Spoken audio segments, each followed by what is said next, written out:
Hi దోస్తులు, ఈ video వచ్చేసి నా బర్త్డే నైట్ 12కి మా సిస్టర్ వాళ్ళైతే సడన్గా కేక్ తీసుకొచ్చి నన్నైతే ఇలా అయితే సర్ప్రైజ్ చేశారు. నేనైతే అసలు ఎక్స్పెక్ట్ కూడా చేయలేదు. పడుకున్నాను. 12కి ఎగ్జాక్ట్గా 12కి కేక్ తీసుకొచ్చి ఇలా అయితే సడన్లీ సర్ప్రైజ్ చేశారు. Thank you so much sister.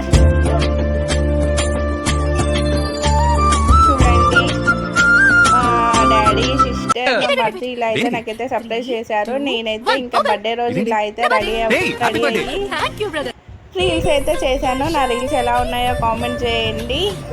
చూడండి, మా బాబుతో అయితే రీల్స్ అయితే చేశాను. సింపుల్గా నా బర్త్డే అయితే చేసేసుకున్నాను. కానీ బర్త్డే రోజు అయితే వీడియో తీయడం నాకైతే కష్టం అయింది. సో నేనైతే బర్త్డే రోజు వీడియో తీయలేకపోయాను. కానీ సెలబ్రేషన్ మాత్రం చాలా అంటే చాలా బాగా జరిగింది. ప్లీజ్ నన్నైతే ఇలానే సపోర్ట్ చేయండి. బాయ్.